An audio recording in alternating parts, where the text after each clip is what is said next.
Hi all, this is Friday afternoon. പെരുന്നാളും തിരുനാളും ഒക്കെ ആയിട്ട് ബീഫും ചിക്കനും ഒക്കെ കഴിച്ച് മടുത്തു. ഇന്നിപ്പോ കുറച്ചധികം മീൻ മേടിച്ചുകൊണ്ട് വന്നിട്ടുണ്ട്. നാളെ ശനിയാഴ്ച വർക്കിംഗ് ഡേ ആണ്. കുറച്ച് ചോറ് ഇരുന്നോട്ടെ എന്ന് കരുതി തന്നെ ഒരു 1.5 ഗ്ലാസ് അരി കുക്കറിലങ്ങിട്ടു. വെളിയിൽ പോയിട്ട് മീനൊക്കെ വെട്ടിക്കണ്ടിച്ച് വൃത്തിയാക്കി. വലിയ 4-5 ചുവന്ന മീൻ ഉണ്ടായിരുന്നു. ചെന്നാരയെന്നൊക്കെ ഇവിടെ പറയും കേട്ടോ. പിന്നെ ഉണ്ടായിരുന്നത് കുറച്ച് കാരലുമായിരുന്നു. ചുവന്ന മീൻ വറുത്തത് ആലന് ഭയങ്കര ഇഷ്ടമാണ് കഴിക്കാനായിട്ട്. അതുകൊണ്ട് തന്നെ ആ വലിയ മീനെല്ലാം ഞാൻ ഉപ്പും കുരുമുളക് പൊടിയും മഞ്ഞപ്പൊടിയും മുളക് പൊടിയും കാശ്മീരി മുളക് പൊടിയും കുറച്ച് വെളിച്ചെണ്ണയും കൂടെ ചേർത്ത് നന്നായിട്ട് അരപ്പൊക്കെ പുരട്ടിയെടുത്തു. 3 എണ്ണം ഇന്ന് വറുക്കാൻ എടുത്തിട്ട് 2 എണ്ണം അങ്ങനെ അങ്ങ് ഫ്രിഡ്ജിലേക്ക് മാറ്റി. വേറൊരു ദിവസം കറിക്കുള്ളതാവുമല്ലോ. പകുതി കാരലും അങ്ങനെ തന്നെ എടുത്ത് മാറ്റി. കറിക്കുള്ള മീൻ ഞാൻ ഇത്തിരി വെള്ളം ഒഴിച്ചിട്ടാണ് കേട്ടോ ഫ്രിഡ്ജിൽ വെക്കാറുള്ളത്.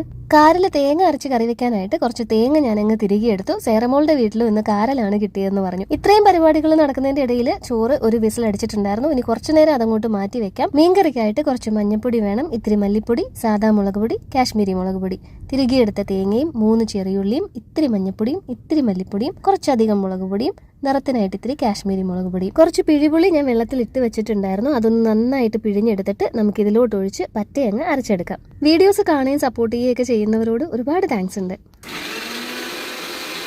കറി വെക്കാനുള്ള കറിച്ചട്ടിയിലേക്ക് അരച്ച അരപ്പും ചാറ് കഴുകി ഇത്തിരി വെള്ളവും പിന്നെ കറിക്ക് ആവശ്യത്തിനുള്ള വെള്ളവും ചേർത്ത് ഒരു നല്ല പഴുത്ത തക്കാളി അങ്ങോട്ട് അരിഞ്ഞിടാം. ഒരു 3 പച്ചമുളകും കൂടെ നെടുകെ കീറി ഇടുന്നുണ്ട്. കുറച്ച് കറിവേപ്പില, ഒരു ഇത്തിരി വെളിച്ചെണ്ണ. ഇനി ഇത് നമുക്ക് ഗ്യാസിൽ വെച്ച് ഒന്ന് തിളപ്പിച്ചെടുക്കാം. ഇപ്പുറത്തായിട്ട് വറുക്കാനുള്ള മീനിന് പാൻ വെച്ച് കുറച്ച് വെളിച്ചെണ്ണ ഒഴിച്ച് കറിവേപ്പിലയിട്ട് അതിലേക്ക് 3 മീനിട്ട് വറുത്തെടുക്കുന്നുണ്ട്. 4 പേരുള്ള വീട്ടില് 3 മീൻ എന്താണെന്നല്ലേ? അന്ത 3 തലയും എനിക്കാണ്, ഉടല് അവർക്ക് 3 പേർക്ക്. പച്ചക്കറിയായിട്ട് ഒരു പച്ചക്കയും 2 ചെറിയ ക്യാരറ്റും ഇരിപ്പുണ്ടായിരുന്നു. ഇതോടുകൂടി നമ്മുടെ വീട്ടിലെ പച്ചക്കറികൾ കഴിയുകയും ചെയ്തിട്ടുണ്ട്. അപ്പൊ അതുകൊണ്ട് അതെല്ലാം കൂടെ അരിഞ്ഞെടുത്ത് ഒരു മെഴുക്ക് വരട്ടി അങ്ങ് ഉണ്ടാക്കി കളയാം. വെളിച്ചെണ്ണയിൽ കടുക് പൊട്ടിച്ച് സവാളയും കറിവേപ്പിലയൊക്കെ ഇട്ട് വഴന്ന് വരുമ്പോൾ പച്ചക്കറികൾ ആഡ് ചെയ്ത് ഇത്തിരി ഉപ്പ്, മഞ്ഞപ്പൊടി, ഇത്തിരി മുളക് പൊടി, നിറത്തിനായിട്ട് ഇത്തിരി കാശ്മീരി മുളക് പൊടി.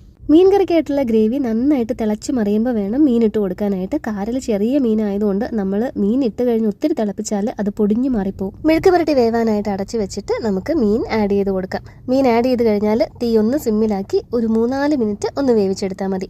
വറുത്ത മീനൊക്കെ അപ്പോഴത്തേക്ക് തിരിച്ചിടാനായിട്ടുണ്ടായിരുന്നു. ചോറും വാർത്തിട്ടു, ആ കുക്കറും അങ്ങ് കഴുകി വെച്ചു. സാധാരണ ദിവസങ്ങളിൽ കുക്കുസാറ് സ്കൂളിലിരുന്നാണ് ചോറ് കഴിക്കാറുള്ളത്. ഞാൻ ഉച്ചയ്ക്ക് ഉണ്ണാൻ വന്നിട്ട് ആലനുള്ള ചോറ് ഇട്ട് വെച്ചിട്ട് ഞാനും കഴിച്ചിട്ട് തിരിച്ചു പോകും. നിലൂനാണെങ്കിൽ അമ്മയാണ് ചോറ് കൊടുക്കുന്നത്.